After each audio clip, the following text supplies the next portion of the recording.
Então, vamos ao início de mais um estudo da série psicológica de Joana de Ângeles e de O Livro dos Espíritos. Hoje, na série psicológica de Joana de Ângeles, fazendo a parte 2 do tópico Ser Emocional, do capítulo 2, Equipamentos Existenciais. Esse é o último tópico e depois, no próximo estudo, estaremos já partindo para o terceiro capítulo do livro. Que Deus nos abençoe, que nós estejamos sob a sua inspiração e as suas bênçãos. Vamos dar início à leitura e, como fizemos nos estudos anteriores, no episódio 8, o último estudo que realizamos, vamos ler e comentando. Nessa natural escalada para os níveis da consciência lúcida ou de transcendência do ego, a caminho da conquista cósmica através das suas diferentes etapas, é justo examinar-se a. Como se reage diante de si próprio. B. Qual a conduta em referência ao próximo. C. De que forma desenvolver os valores íntimos em relação a si e aos demais. Aqui Joana de Ângeles está colocando para nós 3 condições para que os níveis da consciência lúcida ou de transcendência do ego, um ego que transcende, que vai ao encontro do espiritual, transcende essa vivência material, essa vivência carnal, que entende, e aceita a realidade espiritual.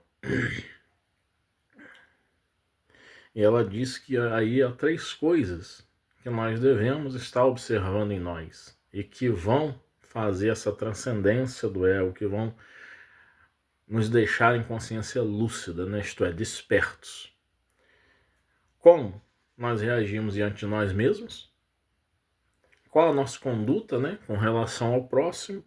E de que forma nós desenvolvemos esses valores íntimos em relação a nós mesmos e as demais pessoas? E agora ela vai nos explicar, porque ela não apenas coloca, isso é muito interessante no Joana de Ângeles, ela não apenas coloca a identificação teórica dos processos, mas ela também traz de como nós devemos fazer a aplicação prática. E é isso que nós devemos estar observando, que é um grande auxílio para nosso crescimento enquanto pessoas.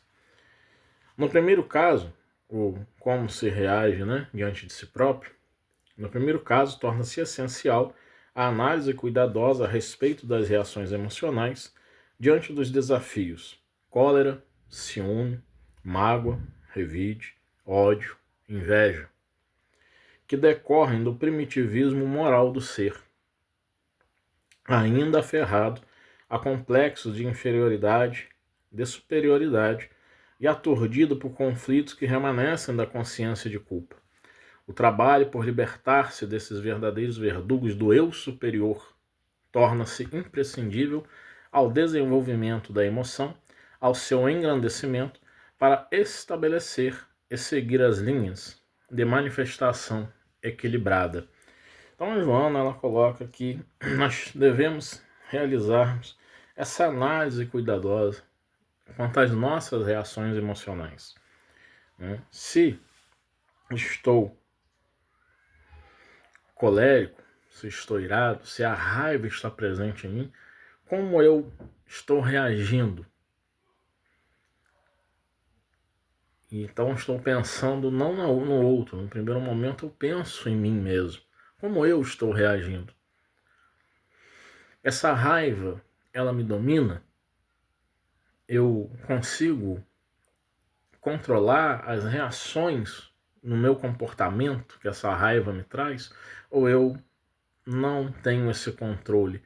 Eu simplesmente começo a agir de uma forma em que a emoção toma conta, Eu estou a ler o livro As Formas Elementares da Vida Religiosa, de Emile Durkheim, esse sociólogo francês, e ele coloca nesse livro em que ele faz um estudo, né, dos aborígenes australianos, de que aqueles seres em que ele chama de primitivos, né, são povos originários,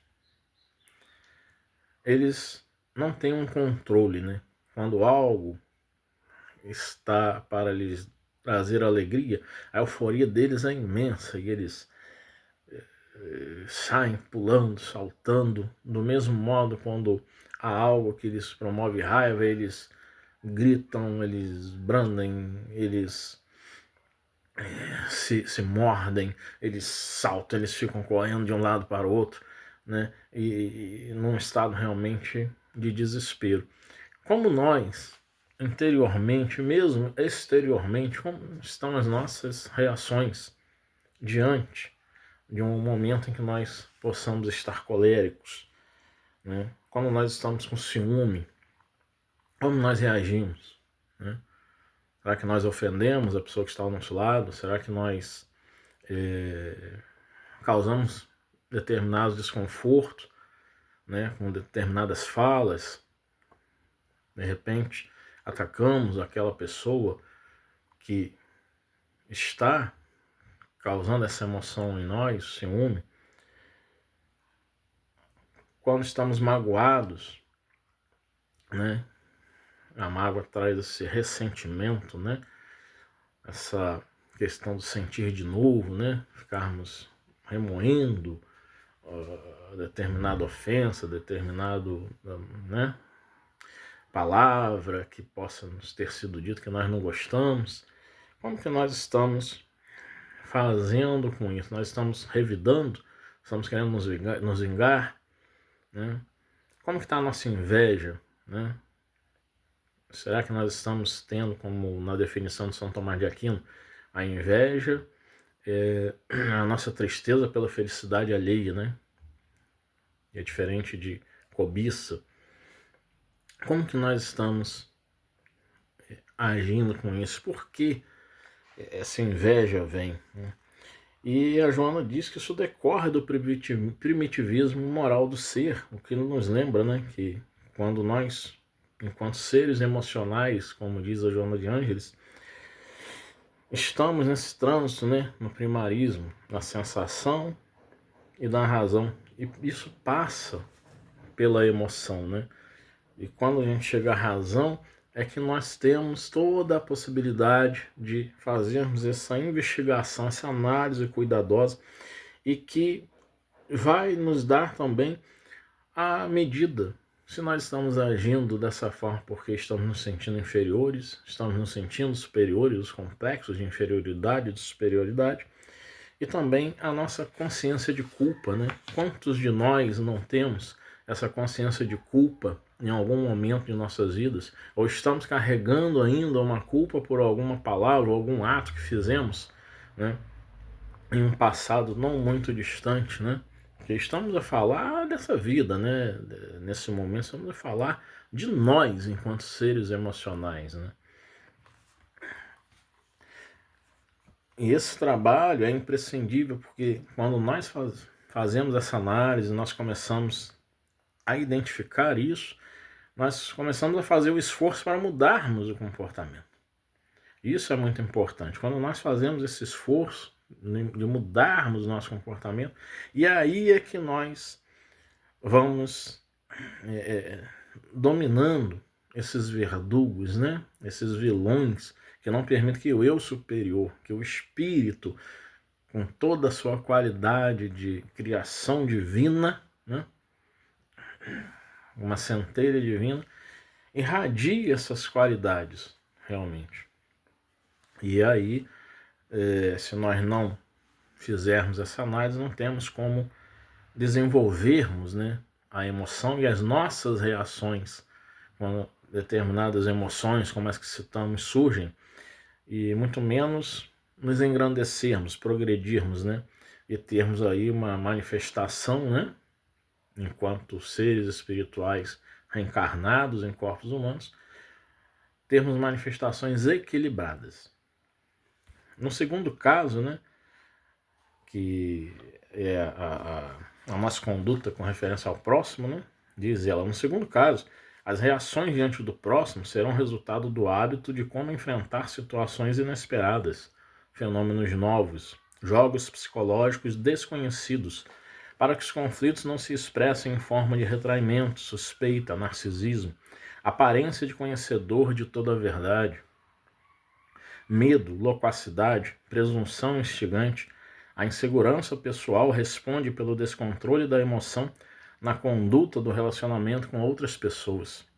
O indivíduo tranquilo, porque portador de confiança em si mesmo, não se atormenta quando enfrenta situações novas e desafiadoras, agindo com serenidade, sem a preocupação exagerada de parecer bem, de fazer-se detestado, de eliminar o outro ou de sobrepor-se a ele. É natural e espontâneo, aberto aos relacionamentos interpessoais, respeitador das ideias e condutas do outro, embora não abdicando de suas próprias nem as mascarando para agradar ou exibindo-as para impô-las. Uma pessoa equilibrada e que diante de um próximo que está numa atitude que nós não conhecíamos, diante de um outro que aparece, uma outra pessoa que vem e traz fenômenos novos, muitas vezes faz jogos psicológicos que nós não estávamos habituados, para nós esses jogos são desconhecidos, Então essa pessoa vai fazer com que um equilíbrio diante, do próximo, ela vai agir de uma forma em que esse equilíbrio simplesmente esteja presente em quê? No diálogo, na busca do entender a outra pessoa. E se a outra pessoa não demonstrar entendimento para conosco, isso também não vai afetar, não vai promover maiores dificuldades, porque nós vamos simplesmente agir com serenidade, mantendo-nos como somos, e a serenidade vai nos fazer pensar muito melhor, a ponto de nós não nos deixarmos levar, por palavras que venham a ser dirigidas a nós, ou atitudes que venham a ser direcionadas a nós e que não se coadunam com a realidade. Então, nós vamos enfrentar essas situações, vamos enfrentar esses desafios. E nada de se exibir, nada de se colocar com medo, nada de se colocar de forma presunçosa, apenas sermos quem nós somos. Isso realmente não é uma atitude fácil, porque a depender de palavras e de ações de outras pessoas, por exemplo, numa empresa em que a pessoa fale, com outro, seja um novo colega, um novo colaborador, uma nova colaboradora daquela empresa, fale de determinado modo, tenha atitudes que nos mostram logo que não são atitudes nem falas compatíveis com a política da empresa, ou aquela pessoa demonstra um jogo psicológico de querer ganhar vantagem sempre. Quando a gente percebe isso, muitas vezes a atitude é de negar aquela pessoa, de estar falando mal daquela pessoa, de ficar também, claro, com a prudência, mantendo os cuidados devidos. Mas que isso não provoque em nós isolamento. Não vou falar com fulano, não vou ficar bem afastado, mas que a gente possa ter atitudes equilibradas, de não se afastar totalmente, porque um colega é uma colega de trabalho. Isso não é, nem pode ser positivo. Então ela diz assim, do interrelacionamento nascem experiências proveitosas para o amadurecimento psicológico constante do ser. Então, sempre que a gente se relaciona, sempre que a gente está fazendo um diálogo, interpessoal, entre pessoas, é isso que quer dizer. Isso é muito importante, Porque nós crescemos. A questão é de haver o diálogo, né? Onde uma pessoa fala, a outra escuta, elabora aquilo, né, que a pessoa falou, responde e tem também a escuta de não só querer que a opinião que eu vá emitir seja aceita sem crítica, sem julgamento nenhum, né, sem nenhuma observação, porque aí eu não estou dando espaço a outra pessoa para expressar seu livre pensamento, para expressar sua opinião. Quando há um diálogo, esse respeito ao livre pensamento, esse respeito às opiniões, né, diferenciadas, ele acontece. E acontece com serenidade, né, sem discussões bobas, né, que muitas vezes a gente tem na vida e faz parte do nosso processo de amadurecimento, né? Nada contrário a isso, não. No terceiro caso, né, quando ela vai falar aqui sobre de que forma, né, desenvolver os valores íntimos em relação a nós mesmos e aos demais, né, aos outros.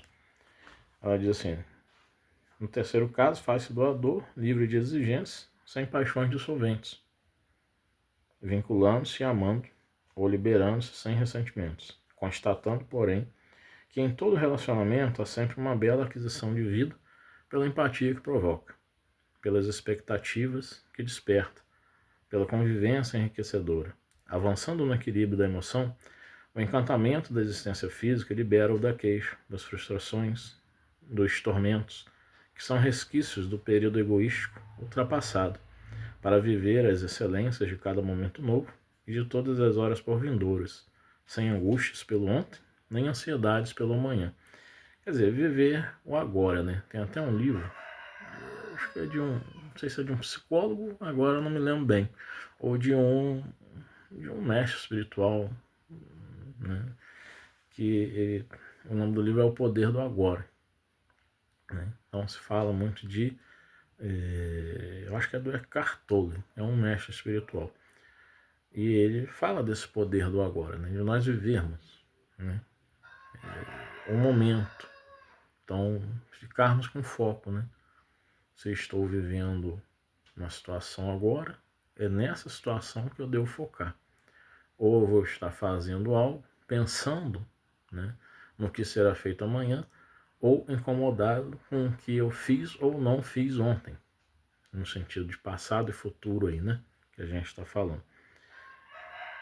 E isso gera o quê? Isso gera angústia, né? Porque a gente vem com uma ansiedade, que é uma preocupação excessiva com o amanhã, então não prestamos atenção no que está acontecendo agora, e nós acabamos também, quando ficamos no passado, não prestando atenção no hoje, e a consciência de culpa está presente ali. No documentário Ressignificar, que está na Prime Video, a Fernandinha Souza, ela vai falar que ela ficou assim, né? Tanto no estado de depressão, muito ligado ao passado, quanto no estado de ansiedade, ligado ao futuro. E ela termina falando, né, um tom de tristeza, né, que ela ficou nesses dois lugares, se movimentava, né, nesses dois momentos, passado e futuro, e ela não chegou a lugar nenhum, porque ela não vivia o agora, o momento presente. É bem interessante, né, essa colocação dela. E a Joana continua: cada ser humano, essa frase aqui é fantástica, cada ser humano é uma incógnita a ser equacionada por ele próprio. Nós não nos conhecemos. Haja vista que, desde a Grécia Antiga, um dos lemas, né, um dos sábios antigos, e que Sócrates difundiu bastante, foi o conhece de ti mesmo, né? Então, isso repercute ainda hoje, ainda é atual, né? Conhecermos a nós mesmos. Como que nós não nos conhecemos, como que nós somos uma incógnita, mas ninguém vai realmente nos equacionar. Nós não vamos ser para outra pessoa uma fórmula matemática que a pessoa vai resolver. Não vamos ser um cálculo que vai ter uma resposta definitiva para uma outra pessoa. Mas nós temos que fazer esse trabalho de estarmos a nos equacionar a cada dia. Por isso esse trabalho de análise cuidadosa, que é o início, né, desse processo do despertar, é tão colocado pela Joana de Anjos e por diversos outros psicólogos e analistas. Continuemos. Quando se inicia a operação solucionadora, o primeiro quesito é dedicado à afetividade, ao desvelamento interior, à autorrevelação, ao diálogo franco e jovial. Nem sempre, porém, aqueles a quem se dirige estão em condições de entendê-lo, de intercambiar emoções.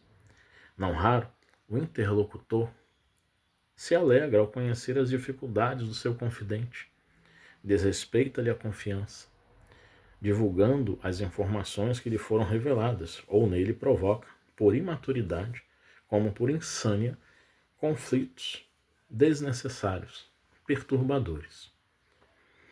Nem por isso deve o ser asfixiar a sua emoção, temeroso dos relacionamentos, isolando-se, assumindo posturas alienadas. Há muito disso, né? Pessoas que colocam assim, eu falei algo para uma pessoa e aquela pessoa, né, colocou aquilo que eu confidenciei a ela para outros. E depois eu identifiquei isso, fiquei muito mal e muitas pessoas que eu particularmente conheço, pessoas assim, e já tratei pessoas assim, acabam não tendo mais confiança em outras pessoas. E o que elas fazem? Elas se isolam, né? Assumem posturas realmente alienadas a pessoas que passam a ficar literalmente dentro de suas casas. Né? Um final de semana ou uma festa de família, elas simplesmente não saem, não vão. Né? Pode haver o desejo de ir, mas elas têm medo. Né? E se vão, elas têm uma postura alienada. Né? Se vão, elas ficam em silêncio, elas não falam, elas mesmas calam sua voz. Elas não se colocam. Então isso é realmente perturbador. Isso não é nada bom, porque é uma situação realmente de uma mania de perseguição, de uma paranoia. Né? A Joana vai falar sobre isso aqui, logo nesse parágrafo seguinte que vamos ler. Quem se afasta do meio social, por se acreditar perseguido, não compreendido, em crise paranoide, deixa de realizar-se emocionalmente. O filósofo Aristóteles já dizia, nós somos animais gregários, nós somos animais sociais, e nós não conseguimos viver sozinhos. Né? O meio social é um meio no qual nós agregamos nossas qualidades, nós nos unimos a outras pessoas e a partir do trabalho, a partir dos estudos, a partir de todo o convívio que temos, né, com amigos, com familiares, no meio social em si, é o que faz com que nós venhamos a nos desenvolver. Né? E a gente se realiza emocionalmente aí. Por que a gente se realiza emocionalmente nesse convívio, né, social, quando estamos no meio social? Porque ali nós nos expressamos, nós sorrimos, nós nos alegramos, nós conversamos, nós temos também a possibilidade de estarmos a conversar. Ontem, por exemplo, fui fazer o cabelo e a barba. Estava depois, né, antes, aguardando, durante e depois, o barbeiro gosta de falar sobre política, né? E ele é um bom entendedor do assunto, ele pesquisa bem, né? Ele tem uma boa consciência política, né? O que diz, né? Claro, não precisa ser um intelectual, não precisa ter estudos sociais a respeito, filosofia política, nada disso. Mas ele gosta de conversar. E estávamos eu e um outro senhor, né, que estava a fazer o cabelo antes de mim, e eu estava aguardando. Enquanto aguardava, né, o barbeiro foi puxando a conversa sobre os assuntos políticos, né, da atualidade, que estão muito em voga. E cada um de nós ia falando, e o diálogo ia se fazendo. Isso é muito bom, porque nos dá a possibilidade de colocarmos para fora aquilo que nós estamos a pensar. Né? E assim como num barbeiro dentro de casa, né? Quantas vezes eu faço né? É um diálogo, né? Com o Mantiado sobre essas questões políticas, né? Que ele também, né? Pesquisa, estuda, né? Explora bem. E nós chegamos a conclusões, às vezes iguais, às vezes semelhantes, às vezes são completamente diferentes, né? Mas isso não nos leva a nos tornar inimigos um do outro de modo algum, né? Há aquele respeito à opinião, né? Que é diferente.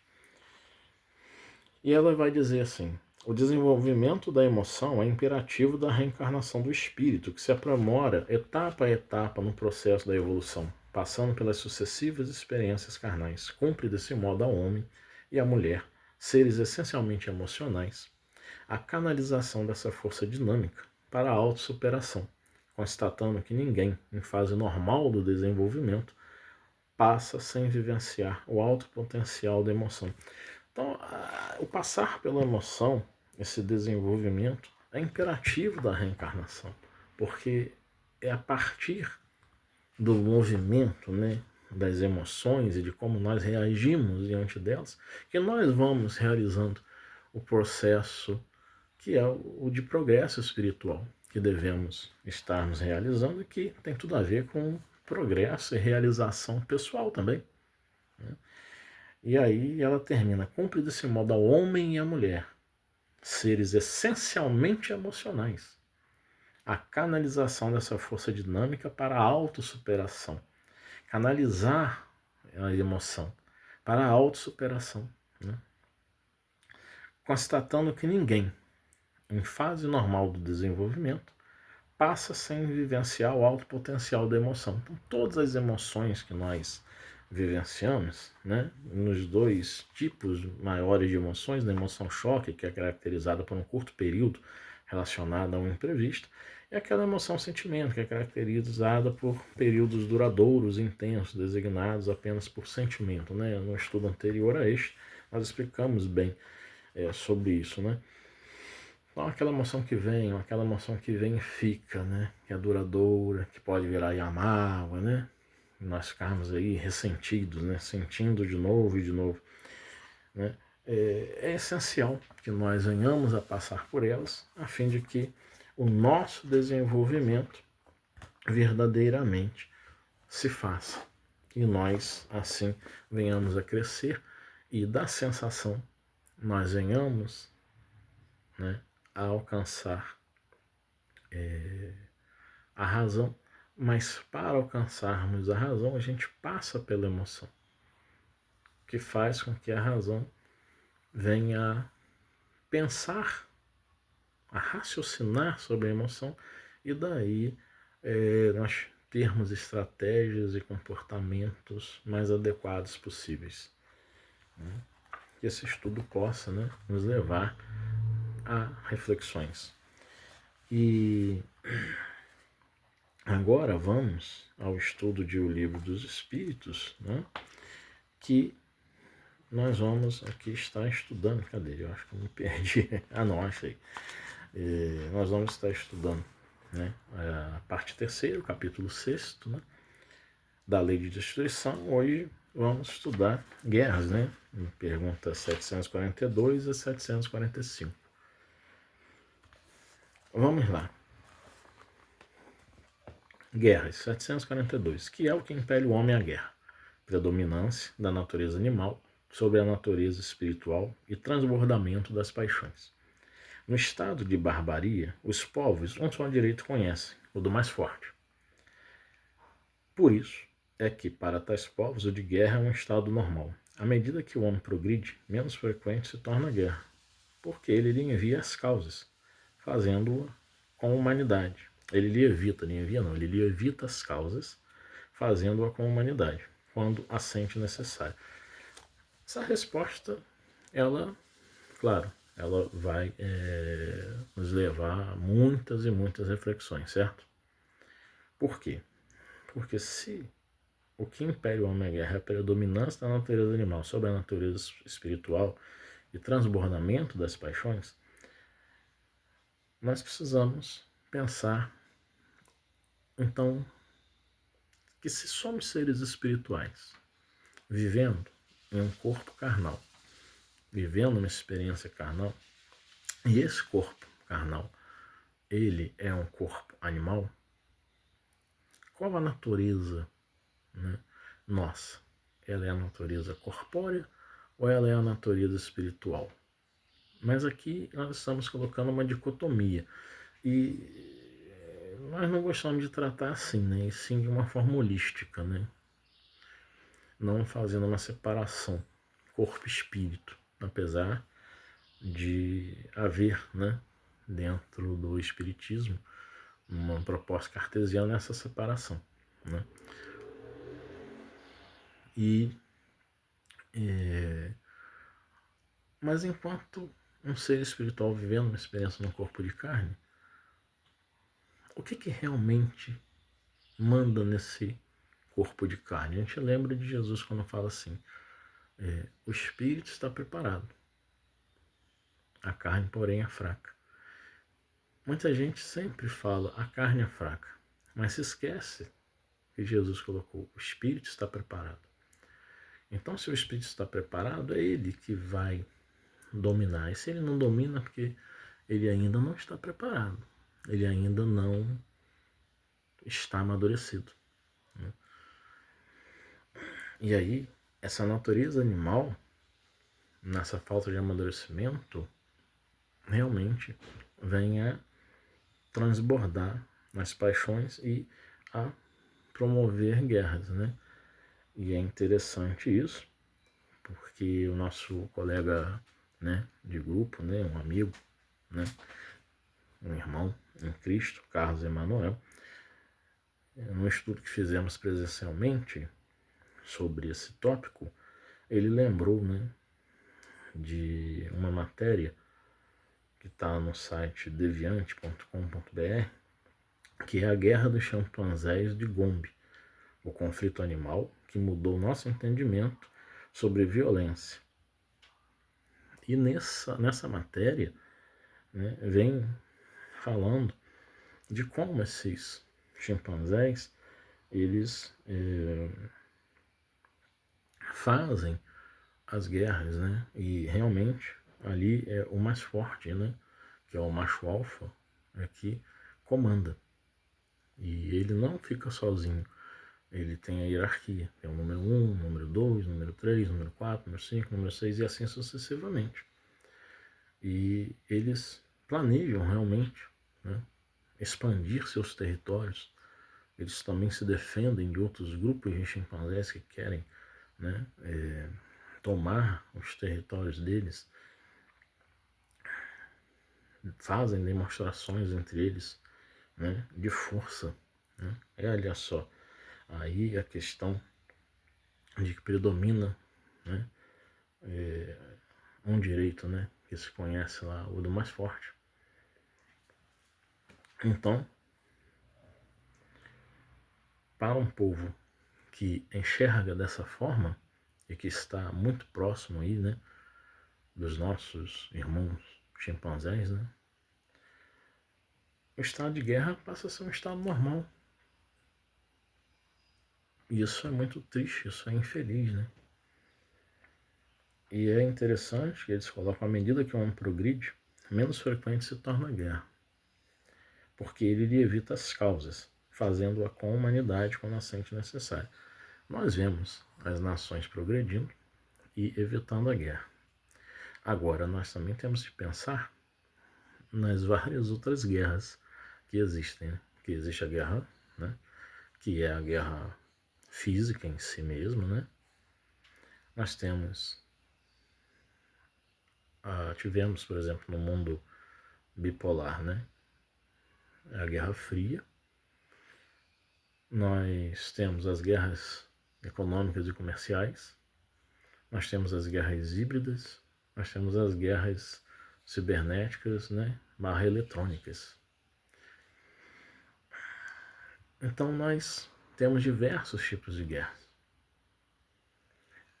É claro que em cada tipo de guerra existe uma ética, né? E nem toda guerra aí se tem a promoção de sangue, né? Não se há uma violência física, né? Uma guerra comercial, econômica, numa guerra eletrônica ou cibernética, né? Isso não traz muitas vezes sangue, não traz essa violência, né, física.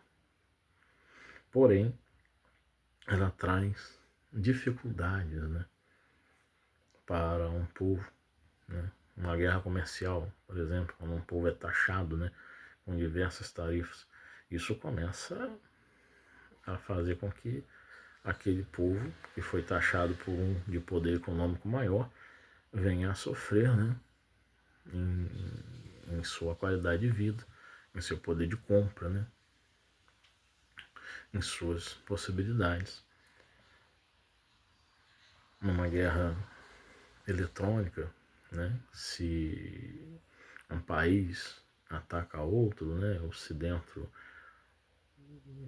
de questões internas, governamentais, né, há ataques, né, essa guerra cibernética faz com que muitas pessoas comecem a terem prejuízo porque seus dados, né, foram roubados e golpistas, por exemplo, podem usar isso, né, um país espião pode usar isso para ameaçar. Então, causa-se prejuízos, não de uma violência física, mas de uma violência psicológica, uma dominação econômica que começa a se fazer. Vamos avançando aqui. 743. Da face da terra algum dia a guerra desaparecerá? Sim, quando os homens compreenderem a justiça e praticarem a lei de Deus. Nessa época, todos os povos serão irmãos. Isso parece que é uma utopia até, né? Que é um lugar que não existe, né? Utopia é isso, né? É um lugar inexistente.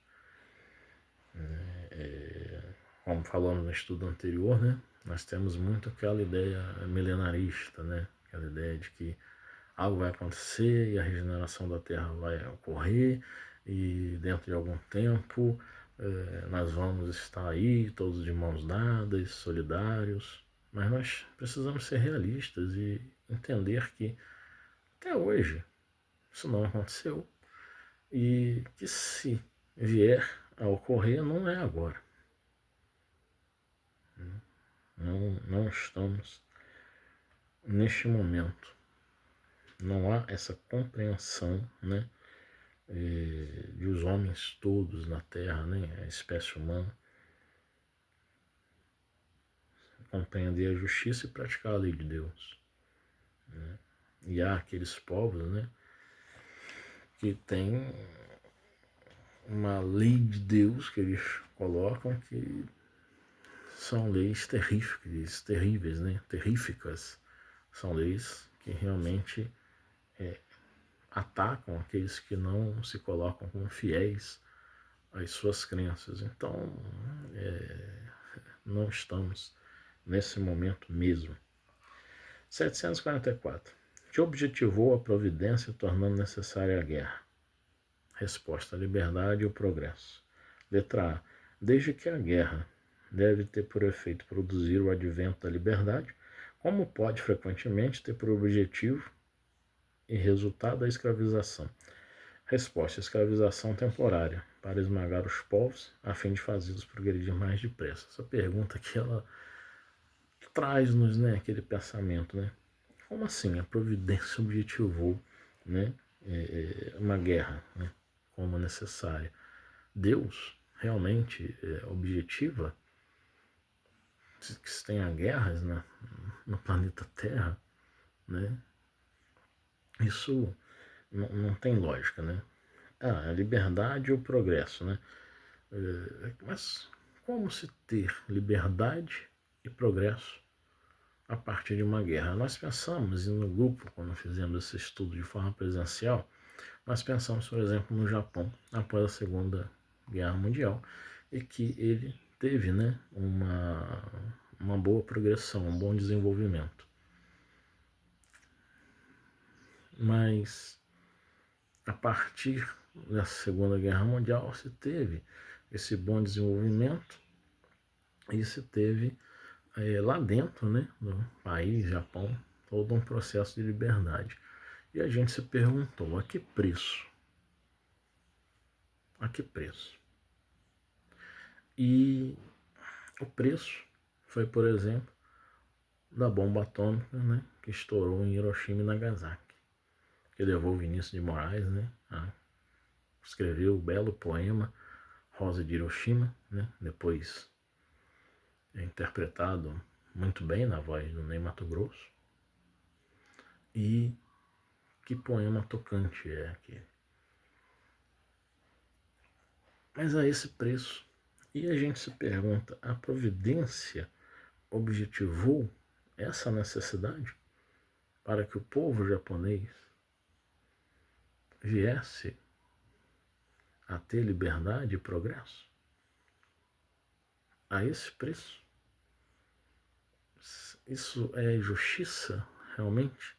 Só é justiça divina? A providência venha trazer isso, né? E falando que a guerra vem trazer o advento da liberdade, né? Nós podemos até pensar assim, a guerra, ela se realiza e há como, né, houve, por exemplo, a Joana d'Arc, né, que lutou para dar a liberdade, né, à França com relação à Inglaterra,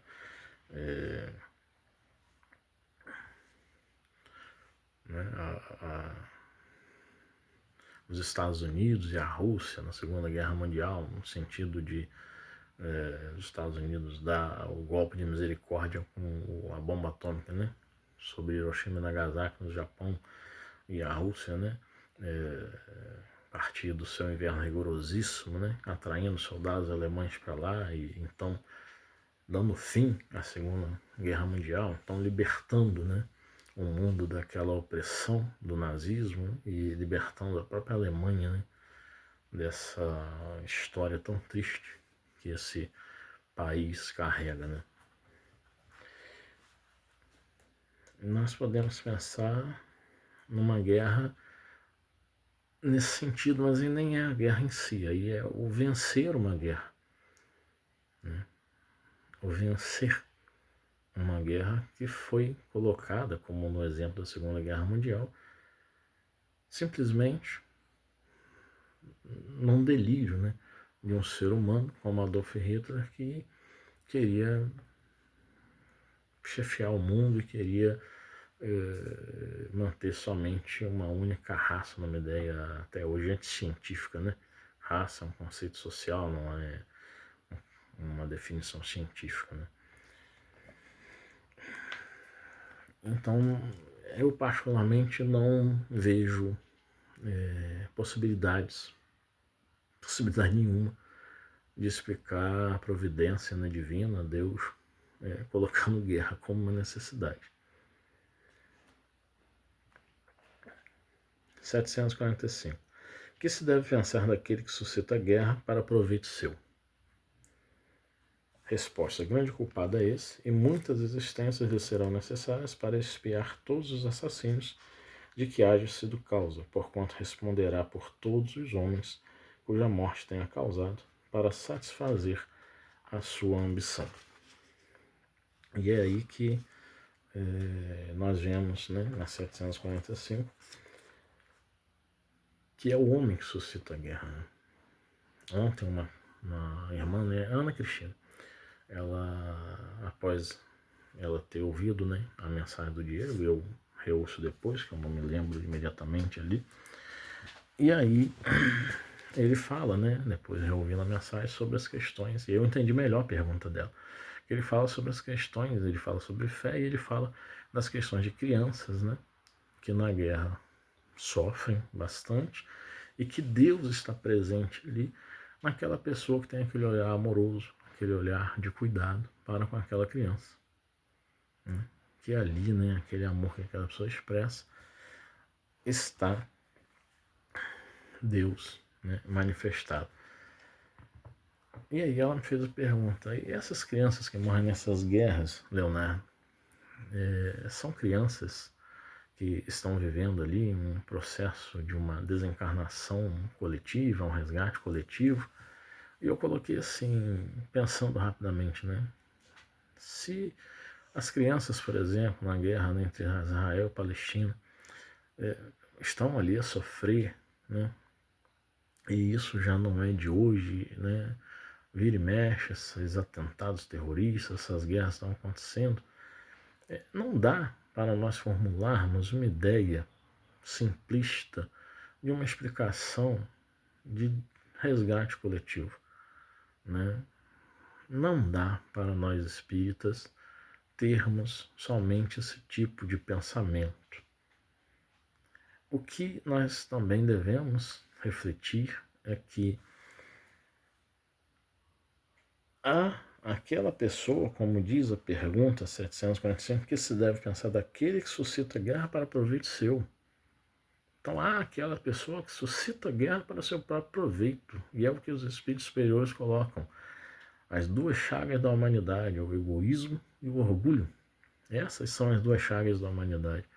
Então uma pessoa egoísta e orgulhosa, ela suscita uma guerra. Né? Um líder de uma nação suscita uma guerra para proveito seu. Né? Para proveito seu, seja territorial, expandir seu território, seja para que tenha, né, produtos, né, que ele venha a vender para outros países, só ele tenha, um outro país não tem, ele assim cresça economicamente, que ele tenha então aliados que venham a fortalecer o seu próprio país economicamente, também em poder bélico, provocando maior medo, né, em outras nações. E muitas das vezes essas crianças e outros civis estão ali sofrendo pelo egoísmo e pelo orgulho desses líderes de nações ou desses líderes do terror. E pode não ter nada a ver com resgate coletivo. É uma realidade que nós, espíritas, precisamos aprender a encarar.